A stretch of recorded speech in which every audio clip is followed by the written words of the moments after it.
One consistent theme among therapists is that they take too much responsibility for what happens in the therapeutic process. And despite the good intentions, when the therapist takes over and takes on too much responsibility for what happens, it not only is hard on the therapist, but it's actually not as effective for the client. So I'm hoping that to help you see how you can be more effective and do less. And I'll give you, of course, a lot of information on how that works. But one dynamic that I see again and again in every country that I teach in about 12, 13 different countries, and we're starting in about 4 or 5 other countries with other of my teachers and some with myself. But there's this dynamic that I see again and again when the people come into consultation supervision with me, which is that clients come in with symptoms, and that's what clients do, that's a normal thing, but the therapist then starts out trying to figure out what to do. They hear the symptoms and then they start figuring out, okay, what do I need to do to help this person? That is the very first step, and what I hope to be able to present to you very clearly is that there's already a point that's been missed, and you're already creating the possibility or the conditions that you and the client may get stuck in. And there are certain protocols is maybe too strong a word, but certain, what I call the 4 pillars, it's a certain kind of protocol that is built into the NARM approach.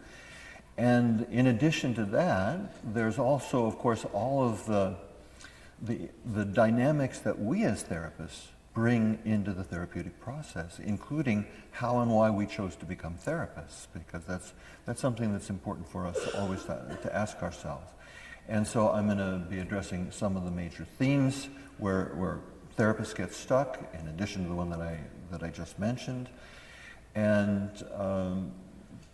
in order to do so, I'm going to give you a little bit of a background, an overview of NARM. I want to start with this basic philosophical statement that has profound practical clinical implications.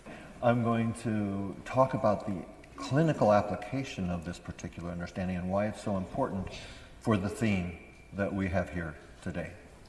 So notice I talk about the spontaneous movement in all of us is toward connection, health, and aliveness. The spontaneous movement in all of us, in every one of our clients, and of course in ourselves.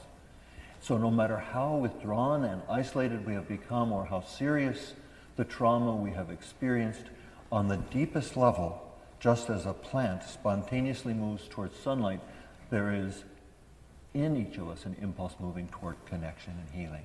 Now here, the last piece is where the clinical application is so strong, or so important and so useful. This organismic impulse, the spontaneous movement towards health, this organismic impulse is the fuel of the NARM approach, and I believe it's the fuel really for all therapies, whether or not it's recognized. What that means is that if there is in each person a spontaneous movement toward health, it's our job not to try and fix our clients the way many therapists try to do, but to help them identify the various kinds of roadblocks that they have developed, which the paradox is the same roadblocks which keep them disconnected, dysregulated, that keeps their identity distortions in place, that give them that create so many symptoms as adults, were the same mechanisms that protected us and them as children.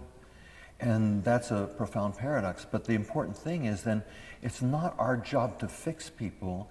And I'll show you when I go to the 4 pillars, the very first pillar has to do with developing a clear understanding with the client. So the very first step in the therapeutic process in NARM is that the client lets you know what it is exactly that they want. And seems like an obvious question, and yet I literally do hundreds of supervisions every year, and how often that question isn't asked. What is it that you really want?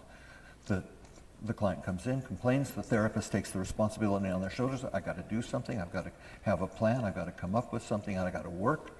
And as we'll see as we go through the day, that particular orientation is reflective of a certain kind of counter-transference dynamic that is very typical of a certain survival style. And I'm going to focus on a couple of different survival styles that therapists tend to specialize in. One is being we're very responsible people, of course, and we take responsibility, and we so that, and of course, the impulse is great. It's just the application is something else.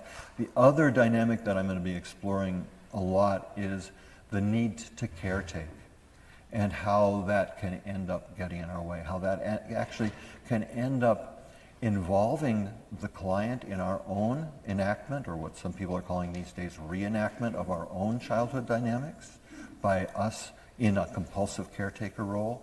And it creates not only roadblocks for the client, it creates difficulties for us as therapists. And I'm going to go in a great deal of depth with these and other themes that I hope to present to you. But just to reiterate, if the spontaneous movement is towards health, we just need to explore what is it that's getting in the way of that spontaneous movement. And we're not trying to get anybody anyplace.